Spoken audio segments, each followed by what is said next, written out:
বাজার একজন খাব্বাজ, শাবুন খাব্বাজ, যুবক রুটি বিক্রেতা। সে রুটি বিক্রি করে, চুলার মধ্যে রুটি সেকে।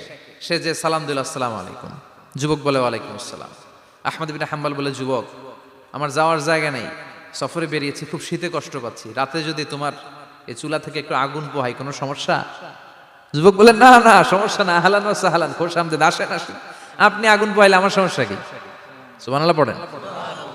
আল্লাহ শুকরিয়া করে উনি বসলেন আর আগুন পোহাচ্ছেন, আর খেয়াল করলেন যুবক রুটি বানায় আর পরে আস্তাগফিরুল্লাহ, রুটির দলা বানায় পরে আস্তাগফিরুল্লাহ, খামির বানায় আর পরে আস্তাগফিরুল্লাহ, রুটি নিয়ে উনুনের ভিতরে চুলার ভিতরে সেকা দেয় আর পরে আস্তাগফিরুল্লাহ, দোকানদারের কাছে কেউ আসলেই সে রুটি দেয় আর পরে আস্তাগফিরুল্লাহ, ক্রেতার কাছ থেকে টাকা নিয়ে ক্যাশ বক্সে রাখে আর কি পড়ে, আবার রুটি বানানো শুরু করে আর কি পড়ে, খালি এইটাই পড়তেছে। ইমাম আহমদ ইবনে হাম্বল তো অবাক, কিরে এটা আবার কেমন যুবক, খালি আস্তাগফিরুল্লাহ। উনি প্রশ্ন করলেন, যুবক ঘটনা কি? আসার পর থেকেই তোমার দেখতেছি তুমি রুটি বানাও, রুটি বিক্রি করো আর পড়ো আস্তাগফিরুল্লাহ, মালাকা ইয়া শাবাব। যুবক বলে, আস্তাগফিরুল্লাহ আমার সবচেয়ে বেশি পছন্দের আমল, আমি সব সময় আঠার মতো ইস্তেগফারের সাথে লেগে থাকি আর সব সময় পড়তে থাকি আস্তাগফিরুল্লাহ, আর এর বদৌলতে আল্লাহ আমারে মুস্তাজাবুদ দাওয়া বানিয়ে দিয়েছে।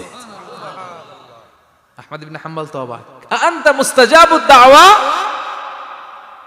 তুমি মুস্তাজাবুদ দাওয়া রুটিওয়ালা?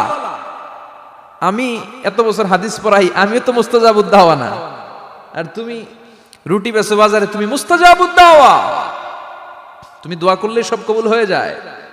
যুবক বলে, না আনা মুস্তাজাবুদ দাওয়া, আমি আমার জীবনে যত দোয়া করেছি কবুল করে নিয়েছে কে? সব দোয়া কবুল করে নিয়েছে আল্লাহ, একটা দোয়া ছাড়া। কয়টা? আহমদ ইবনে হাম্বলের কৌতূহল, কিউরিয়াসিটি আরো বেড়ে গেল, কি সব দোয়া কবুল হয়েছে একটা দোয়া ছাড়া? মাযালিকা দোয়া ইয়া শাব, কি সেই দোয়া? যুবক এবার বলতে শুরু করলো, আমার জীবনে যে দোয়াটা আল্লাহ কবুল করে নাই সেটা হচ্ছে, আমি আল্লাহর কাছে অনেক চেয়েছি, অনেক দোয়া করেছি, যে আল্লাহ শুনেছি এই জামানার সবচেয়ে বড় মুহাদ্দিস, তার নাম নাকি ইমাম আহমদ ইবনে হাম্বল। আল্লাহ তোমার কাছে আমার চাওয়া, আমি যেন এই ইমাম আহমদ ইবনে হাম্বলরে দেখে মরতে পারি, আমি যেন ইমাম আহমদ ইবনে হাম্বলের হাতে হাত রেখে মুসাফা করতে পারি আর তার কপালে একটা চুমু এঁকে দিতে পারি। আহমদ ইবনে হাম্বল আবেগপ্রবণ হয়ে গেলেন, চোখের পানি ছেড়ে দিলেন, বললেন, যুবক তোমার এই দোয়াটাও কবুল হয়ে গিয়েছে। আহমদ ইবনে হাম্বলের দেখার সাক্ষাৎ পাওয়ার জন্য আহমদ ইবনে হাম্বলের বাড়িতে তোমার যাওয়ার দরকার নাই, আহমদ ইবনে হাম্বল তোমার দরবারে ছুটে এসেছে। আনা আহমদ ইবনে হাম্বল মুহাদ্দিসুদ দাহর, আমি নিজেই আহমদ ইবনে হাম্বল। যুবক চোখের পানি ছেড়ে দেয়, আহমদ ইবনে হাম্বল চোখের পানি ছেড়ে দেয়।